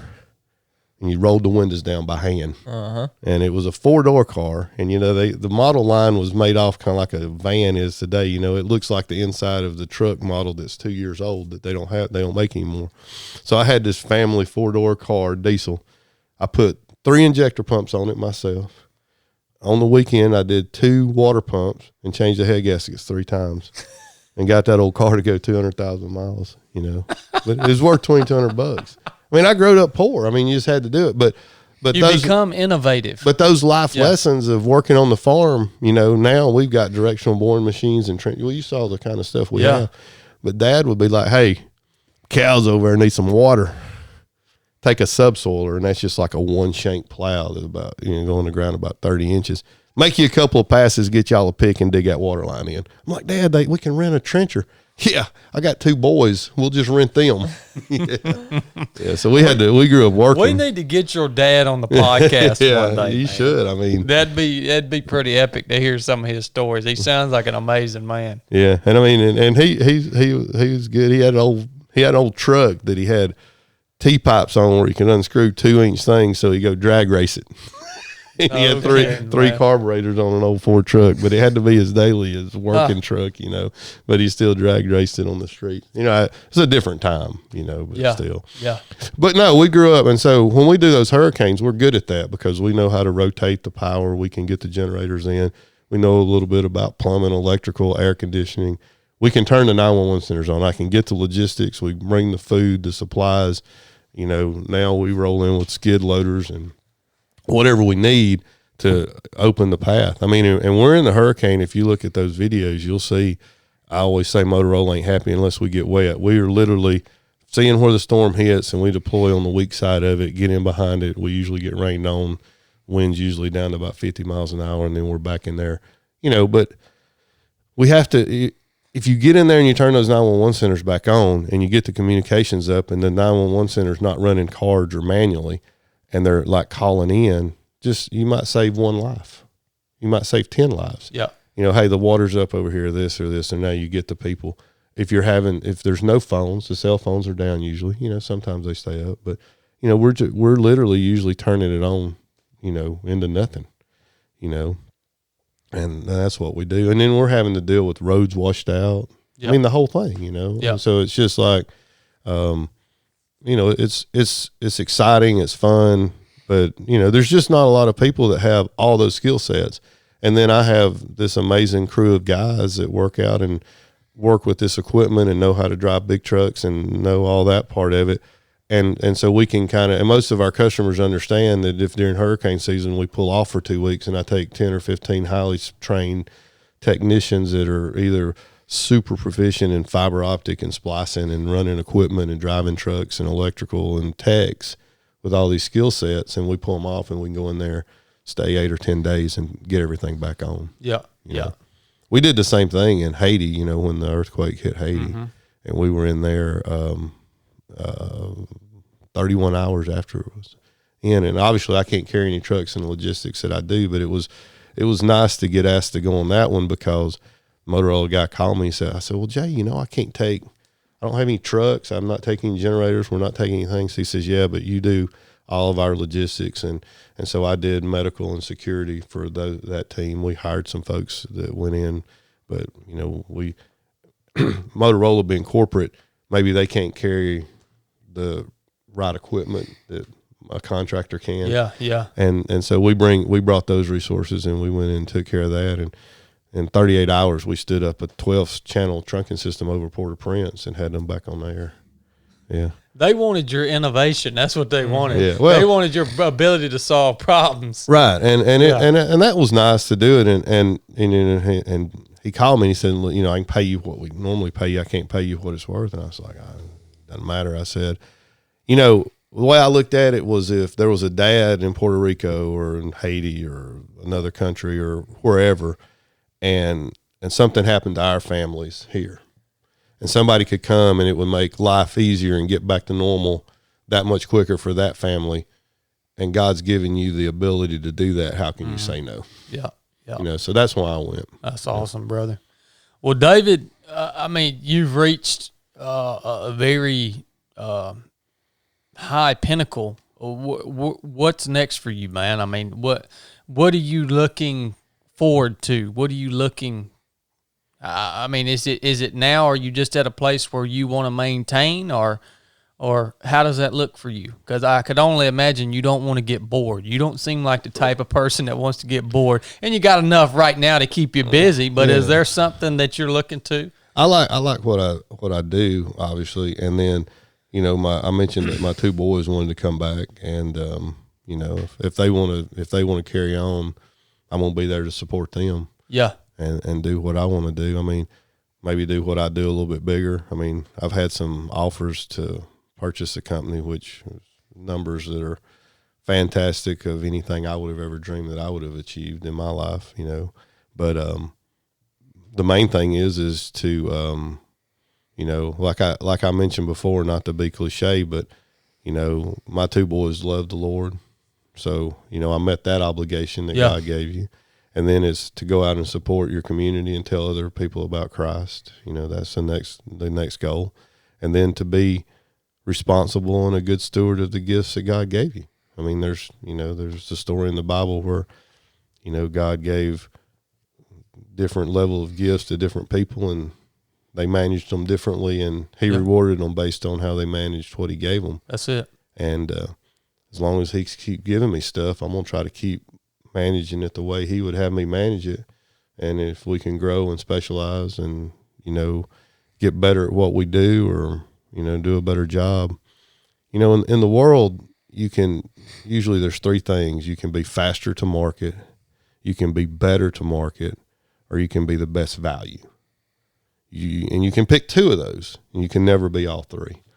And every now and then, because AT&T and Windstream suck so bad, we can be all three. We can get there faster than they can get there. We can deliver a better product than they deliver, and we can deliver it at a cheaper price. Yep. That's unusual. It's just because they're so corporately monolithic and so big. But, most of the times you can't do that. But, as long as we can continue to do that, we're seeing the market change a little bit.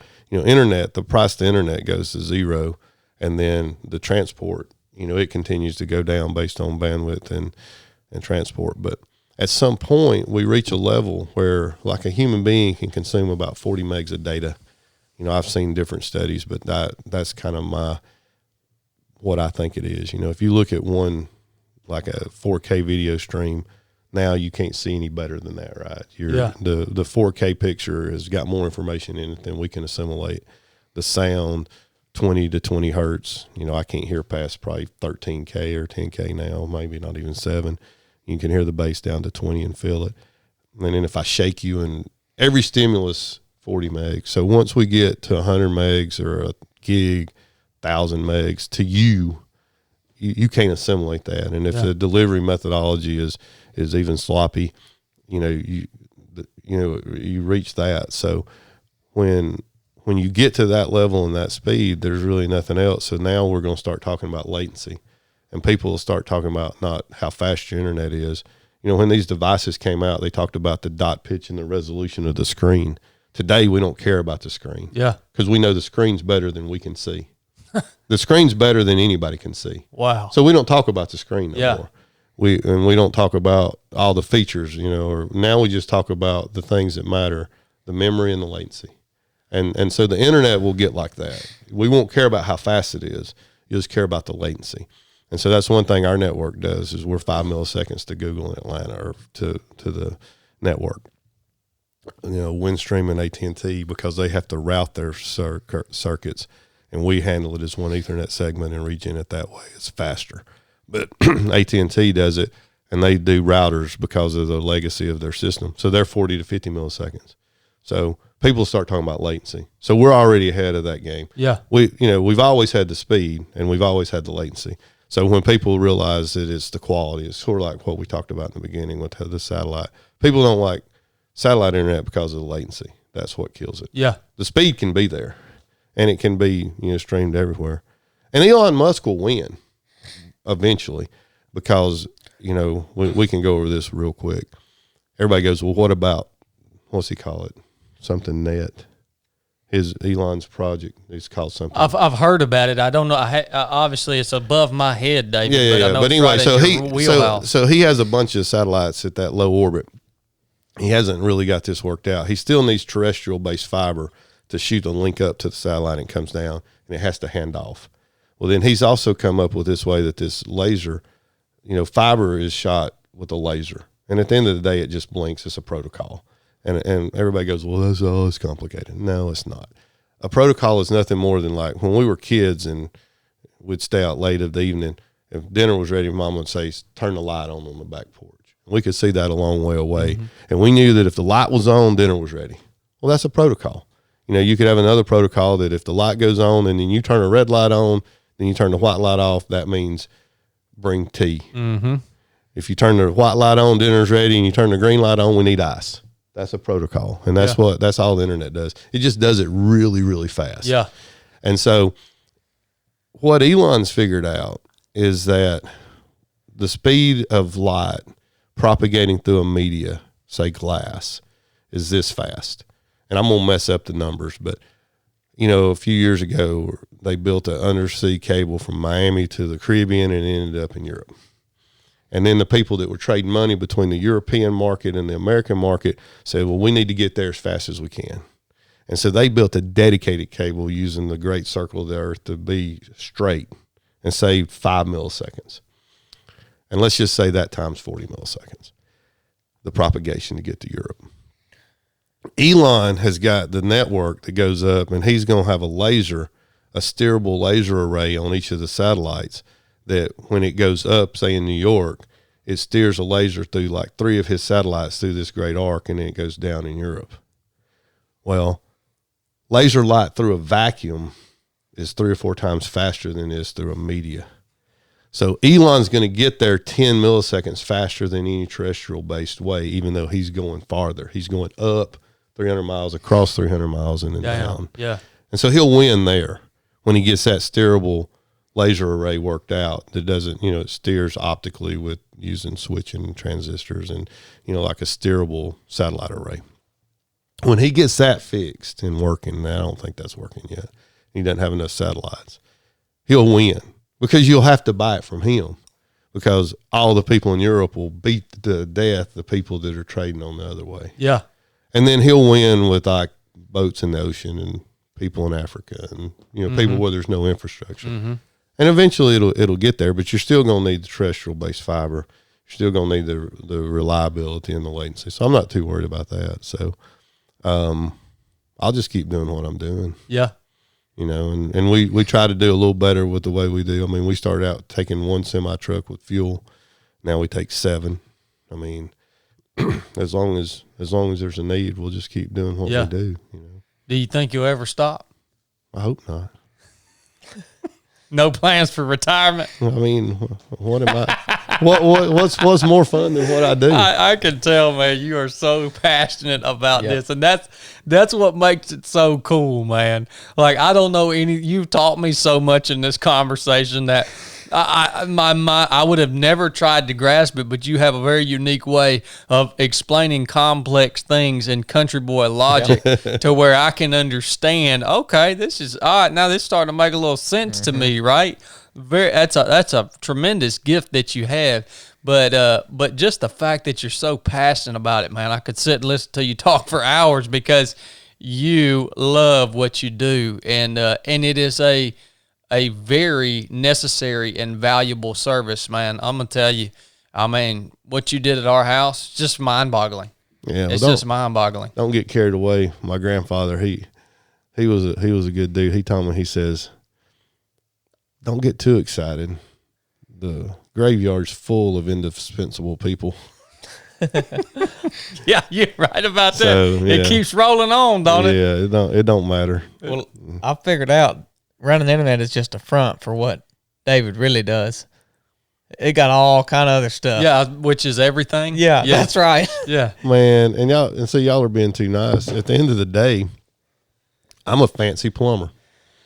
All we do is dig a hole in the ground and put a piece of duct in it, and then instead of running water through it, we blow a piece of fiber through it. Huh. I mean, that's all we do. Wow, man. I mean, at the end of the day, I mean, we're plumbers. I mean, we're digging in the dirt. I mean, we got some cool toys. Yeah. But, we're digging in the dirt, and then we blow a fiber cable. That's a pretty neat thing, too. We can blow a fiber cable 10,000 feet through a piece of duct. Gosh, 2 miles. Almighty, man. Yeah. Yeah. So, there's a lot of ways to do it. You can put it on a pole. You can put it in the ground. We like to put it in the ground. Yeah. Yeah. But we'll put it on the pole. I mean, we're doing some out here. We got a joint build with North Georgia, so we're building some fiber with them and, making our rings and making our paths redundant. I mean, we're redundant Atlanta to Chattanooga now. We go from Chattanooga back down through Bremen, pick up I-20 corridor and go into Atlanta. And then we kind of exploit the I-75 corridor and come back up, go through Chatsworth and end up, through Dalton, go back to Chattanooga and come back around. So we have a ring, so if something happens on part of the ring, you survive. And then we've also built now, more pieces and paths through to get to other customers. That's awesome, brother. Yeah. So we got we got David on YouTube. What was Parker Fiber? Well, the Parker Systems. Parker Systems on YouTube. Is there anywhere else people can find you or follow you, man? Yeah, I'm not much on that whole, You mean you don't have your Instagram page up? Well, I got my kids did an Instagram for the company, and there's a lot of big trucks, but we don't. I'm not a social. I don't have a Facebook account. Yeah. I don't have an. The company has. I guess the company has one, but I don't believe in that stuff. I don't. I've got everything turned on. I have to have a phone, but I've got everything I can turned off on it, and they're still tracking me around. I'm convinced, and so I don't like that part of it. I don't like that if I go on Facebook. I've never been. I don't like it. There doesn't need to be an algorithm that knows more about me than I know about myself. Yeah. So it's funny that I'm yelling about YouTube and all that, and I actually hate the whole concept of it. I hate the tracking. Yeah. Where they're watching what people are watching, and then they tie that to what they're doing on their Facebook, and they're building profiles of what people are doing. It's incredibly accurate because, this thing will still come up and tell me how many minutes I've been, texting or talking on the phone, or how many times the screen's on and I'm looking at it. And just think if what they know about folks, I'm not much on it. So I don't have any Facebook. I don't have any Instagram. Well, with the level of understanding that you have of technology, speaking of that, are there things that people can implement in order to be more secure or lessen the ability of big tech to track them? I mean, you can go in, and there's probably, people don't realize there's probably 30 settings on the phone that default on. And they do it in such a way, and they say it wrong. So they say, enable tracking, like do not enable tracking on me. And the answer you think would be yes, but that means enable it. So you have to really read and pay attention, and everything defaults to them tracking you. I don't need it every time I pull up at the mall. They tell me there's a sale on cookies at Chick-fil-A. Yeah. Because I'm fat enough, but. But I also don't need it to, because I went to 3 websites about Donald Trump, MasterCard sending my information to the government, doing that, or my phone doesn't need to know that it's time for me to go home.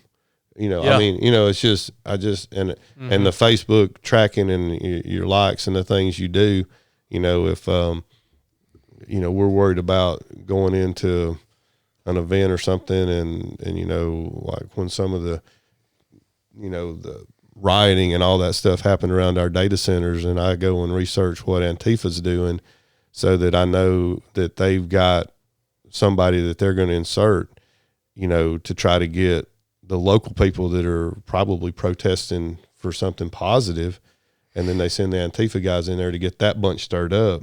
And I looked that up. I don't need them sending me that like I'm an Antifa, That's right. supporter. Mm-hmm. But that happens. So I keep all that stuff turned off. I mean, I'm old fashioned. I got 800 number 808 Parker. If you need me, call 808 Parker. And and if you can get Kathy to call you back. So I have this thing. I give Kathy $50 a week, and she gets to keep it. But if she gets salesman calls through, I take $10 back for everyone that gets through. No kidding, man. Yeah. So. Because people just like, oh, me and Dave went to school together, blah, blah, blah. And she'll be like, and I was about to say what my code is, but I guess if y'all really have 10,000 people and we're going to be so successful, this thing goes completely viral. I wouldn't want to give my code away. Yeah. Don't give your code away, man. No. You know what I'm saying. But it's all good, But no, I'm not a big, the only reason I mentioned the YouTube was if you wanted to see what we did on Yeah, the 100%. There's a video you can kind of see how we're moving in the trucks and all that. Yeah. I'm gonna go check that out. As a matter of fact, and well, brother, it's been an honor to get to sit down here and talk to you. I've been looking forward to this conversation for quite a while. Like I say, I'll say it again. You taught me a lot in this conversation, and your passion for what you've been called to do really shines through. I want to thank you personally for being such a wonderful steward of what God has given you. And I want to thank you for having that boldness and courage to share your faith. No, we need more men, intelligent men, to share that aspect of themselves, because, you can be intelligent and be a Christian. Actually, we've even heard Justin Fulcher said one time, as technology and as our understanding of the universe increases, it actually points us to God and a creator, right? And I love hearing highly intelligent people talk about their faith in God, because it really means a lot to me. I appreciate it, David. When are them highly intelligent people showing up? Yeah, come on, man. Come on. Well, I appreciate you guys having me, and thank you for what you do. And like you said, though, I wish more people would say their faith and not be afraid of, I can't be canceled because I'm not on any social media. That's right. So, and who cares if you're canceled? I mean, be for God if you're for God. Be for our country if you're for our country. Be for the military. Be for the police. I mean, I think 95% of the country is for the police. I think these crazy people that have the microphone is what's creating the problem. Yeah. And everybody's going to be scared of 5% of the people that have the microphone. Because I promise you, if it gets bad, a SEAL is going to make it.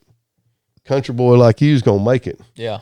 Who was it? Hank Williams Jr. Country boy can't survive.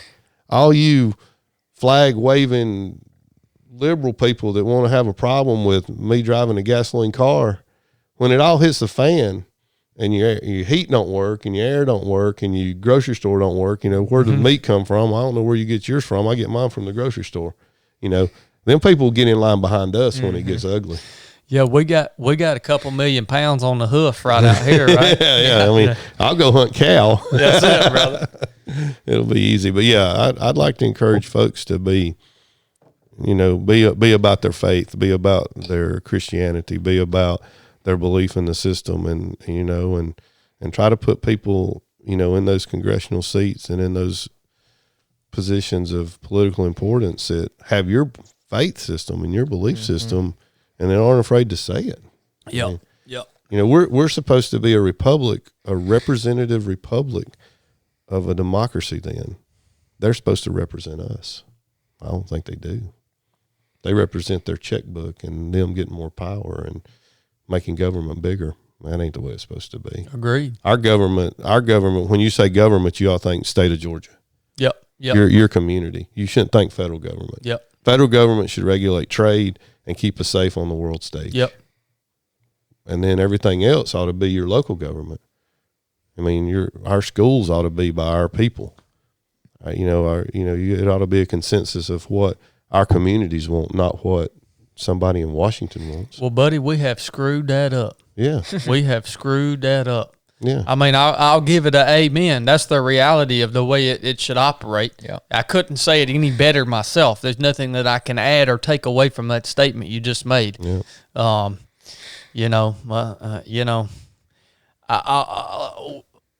I'm afraid we're seeing the collapse of an empire, and it will fix itself. Yeah. It will fix itself. Capitalism has a way of doing that. Oh, yeah, 100%, brother. David, if you've got anything to do today, you better stop talking about that, or old Chad liable to run loose right here. Look, man, yeah. that's my handler right there. I feel like I should thank David for cutting our power back on for some reason, because now that I've talked to him for a while, I think he might have had something to do with it. Oh, he made a phone call. I texted him. I said, "Hey, man, our power's out. We'll give it till 12." And he said, "I tell you what, I got one more meeting. I'll plan on being there at 1:30. If it's not on at 1, then we'll cancel it." Yeah. And then the power comes on about 15 minutes later, and the podcast is happening. So I don't know. Maybe he made he made a high up call for us. So appreciate that, David. Well, I honestly didn't make a high up call. I might just have some information that you didn't know about, because when you build fiber optic cables on existing power poles, there's a project called Make Ready, where you have to get, like, if the pole's not tall enough because other people's added communications or something, you got to do some Make Ready. Well, I don't know if y'all have noticed out on 27, they're doing Make Ready.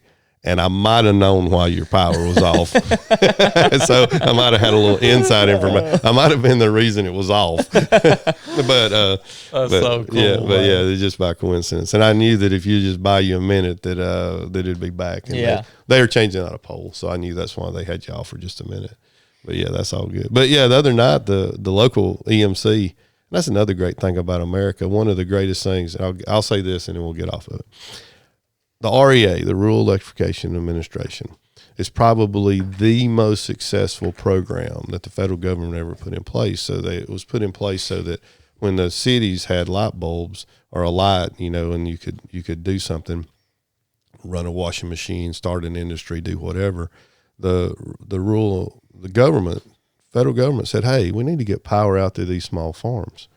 That's the lifeblood of America, the small business, the small family farm. That's why our country is so successful, is because these people went out and started their own farm, their own family, had a bunch of kids, and they did it, and they became their own industry. Yep.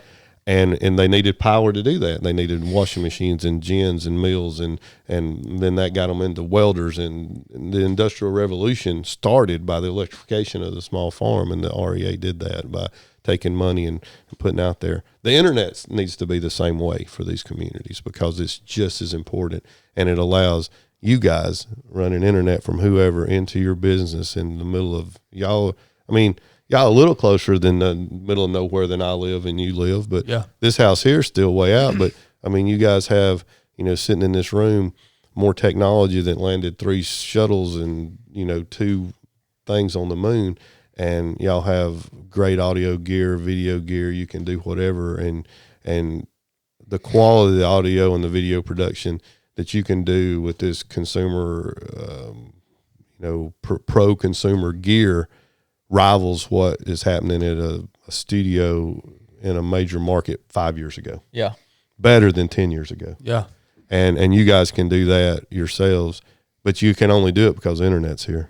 Right, 100%. Right. Yeah. You have to be somewhere else. Yeah. I mean, I can never. Well, it would be impossible to do it without the internet. So the government, one of the good things, I'm never for government programs, but the REA model could be used with these EMCs and these other folks to extrapolate that same model to get the internet to these guys, because then you're going to push the opportunity for small businesses, whether it be as obvious as a podcast and a video thing to somebody, figuring out the code to do this better, or to take an Arduino and make this or to make that and create those businesses and serve that need. That internet is going to be as valuable as that power. 100%. And we should treat it that way, and we're not. We're talking about infrastructure being home care, and we're talking about infrastructure being critical race theory and nonsense. I mean, we need to get the folks what they need. Yeah. And they want that. I mean, the polling is all turned back around on them, and they're flipping around. But yeah, we need the REA, the rural electrification that model just needs to be applied. That was one thing. That's one federal program that worked. And if you'd apply that to the internet and getting the delivery where you get the latency and the high speed out to the consumer. We don't do residential internet. We only are serving, businesses. It's just a economic factor of where we are. I mean, I can't teach, Lord, I think about my mom and dad that's on the internet. I can't have them calling me doing the internet because they do. But imagine if I had 100 of my mom and dad going, I can't print and I can't get Susie's graduation picture to come up on Facebook. I mean, we can't do that. Yeah. We have enough trouble when we got the professional folks that are supposed to be running like a whole bank or something, and they can't figure it out. Yeah. I can't be teaching my mom and dad how to print. Yep. I get it. Yeah. But anyway, that's why America was so successful is, we had 1 million businesses that had 3 employees. We didn't have 3 employees that had 1 million.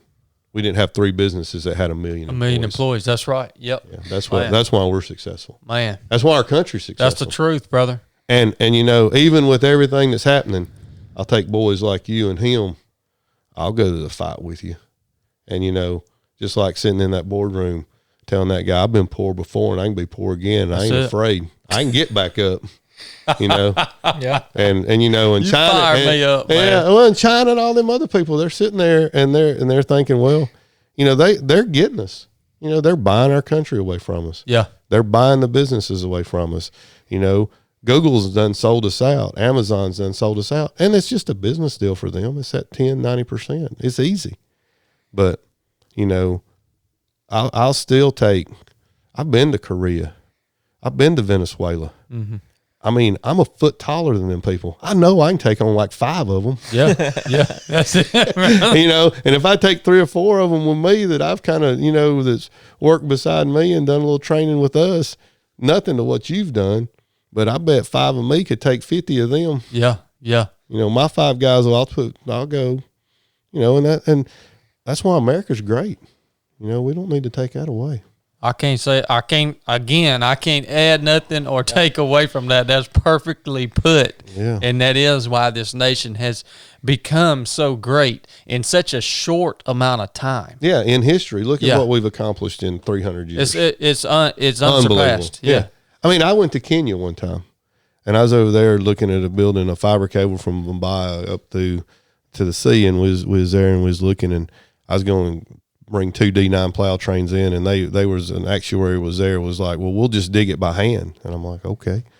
And no, he was serious, like 3,000, 4,000 people. And he goes, we're going to kill 30 people. And I'm like, phew. And so I start talking about the plow train and bringing equipment. He's like, well, hold up, David, what are you talking about? I said, well, if we're going to kill 30 people, that's not an option. We got plenty of people. Killing 30 people ain't nothing. Well, that's actually low. We figured we kill a few more. I mean, and that was their mindset.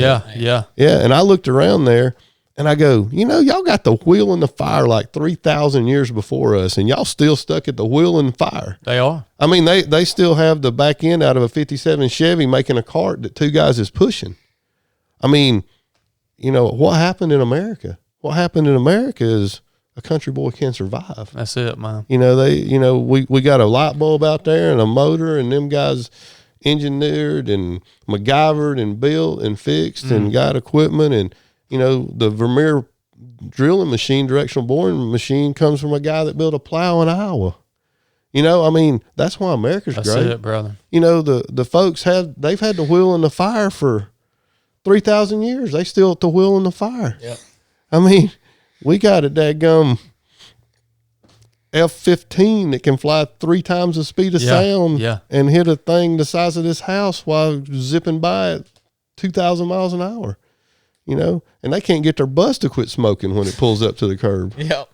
That's the dang truth. Yep. I've been all over that continent, man, and I hear what you're saying. They weren't concerned about killing 30 people, digging a ditch, and could care less. There's no value on human life over there. No. None at all. Depends on which human life. Well, yeah, you're right about that. And it's I have to believe too. Our nation was founded on biblical principles, and you just can't dispute it. You just can't dispute it. It was an excellent model, and it worked right. That's right. That's right. You got anything, Blake? No, just thanks for coming on and being willing to share everything that you have, and I just appreciate it. Yeah, I'm gonna go listen to a podcast now. I didn't know about you guys. There you go. Rolled in here. And You better be ready, David. You better be ready. We bring some heat on this joker. Son. All right. All right, guys. This is the 3 of 7 podcast. Enough said. Hey, guys, I want to take a second to tell you about a company that supports 3 of 7 project in a big way. It is Shea Butler Knives. Shea Butler Knives. So we have worked with Shea for quite a while now. Shea handcrafts some of the finest knives on earth. And yeah, he supports 3 of 7 project with his talents, with his products in a big way. He's our personal friend, and we just want to shout him out. If you guys are looking for literally an heirloom quality knife that's going to last you not only for your lifetime, but for generations, something that can be handed down, go and check Shea out and place an order with him because he's got the knife that you need. You guys know me. I am a knife snob. I actually appreciate a good handmade knife more than I do a fancy gun because they're just works of art, man. And Shea's the person to go to. Handmade blades based in the Midwest. Check them out at SheaButlerKnives.com, SheaButlerKnives.com. Check him out on Instagram at Shea Butler Knives. He's got everything from fixed blade knives to multiple types of folding knives, hunting knives, bushcraft knives. He's got something for whatever you need to do. So thank you, Shea, for supporting 3 of 7 project. Thank you for making such an amazing product. We really appreciate you, brother. Enough said.